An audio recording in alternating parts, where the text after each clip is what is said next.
And, we mentioned the live events too, and WWE has announced, Mark Shapiro said we're cutting back on our live events and we're going to charge more, with making a comment saying that he feels that if it's selling out too quick, which has happened a lot, that we're obviously not charging enough.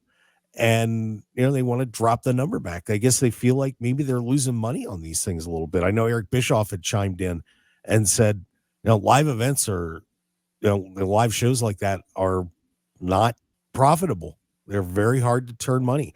And Phil, you would know a lot about that with, being on the indies.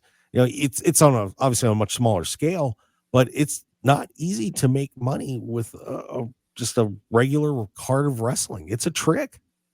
It is. And I hate that comment, like, oh, we've sold out too fast, so therefore we must upcharge. Like, you're forgetting about the everyday fans, the families. You're forgetting that sometimes in the third tier of an audience, they're blacking out. And so there's still room in some of their buildings. Like WWE the comments that are made about AEW not filling some of their facilities, they're not alone in that. And WWE shouldn't forget that. And so it frustrates me that they're like, let's drive it up more by doing less things. And I agree with the less shows on the basis of the wrestlers are working hurt very frequently. This gives them more time for recovery. Like, I think that's a good reason for doing it. But saying, okay, now let's jack up the prices, it's time, is not the right. Yeah, and I think part of the reason that they feel like they could raise the prices was with what they got away with in Europe over those few PLEs. They saw people paying $400 and some a ticket. So if you, and it's basic economics, if you lessen the demand, you raise the demand, you can kind of put the price up too. If everybody knows, maybe instead of WWE showing up there every 4 or 5 or 6 months ish, somewhere in that frame, now all of a sudden they're not going to be there for a year. Well, that's got to change your mentality that you've got to get that ticket if you're a fan. And so that gives you an opportunity to take the price up a little bit. And it's going to be very tricky to see where they end up, because the one thing that you don't want to do is cool the product off. You don't want to put yourself in a situation where now you're saying, oh, WWE's just getting money hungry and, we're paying too much for these tickets, and then you hurt yourself. So it's a classic story of economics. Right. And it's, a lot of those tickets that go for sale are from third-party vendors who are buying them up, then resell themselves for a profit. So it's not even necessarily like that fans are that rampant at buying them. They will be, because they're going to these other third-party sites to buy them. So that again, it just gets me a little bit. WWE is so large, they don't need a Ticketmaster anymore. But guess what? They're using Ticketmaster, which then also does their own upcharging.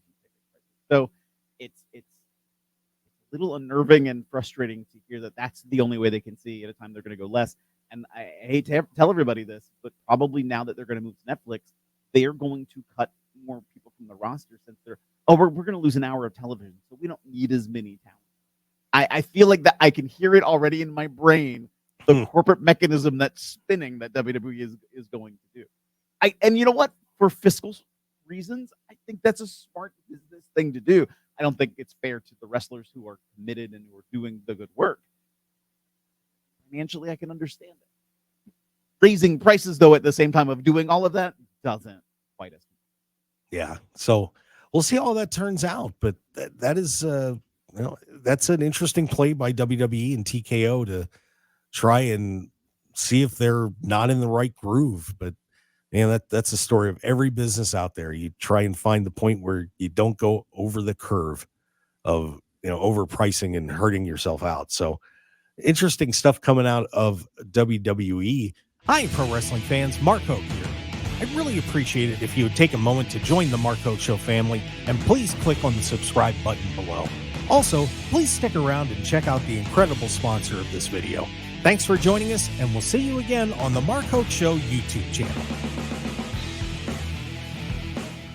Looking for high-quality custom screen printing in Las Vegas? Look no further than Off-Grid Creations. Need a few custom t-shirts for a local event, band merchandise, or family reunion? We've got you covered. Large order of uniforms for your staff, sports team, or club? We can handle that too. Our experienced team will work closely with you throughout the entire process from design consultation to final product. Call us at 661-300-1115. That's 661-300-1115, or visit our website at off-gridcreations.com. Get a free consultation today.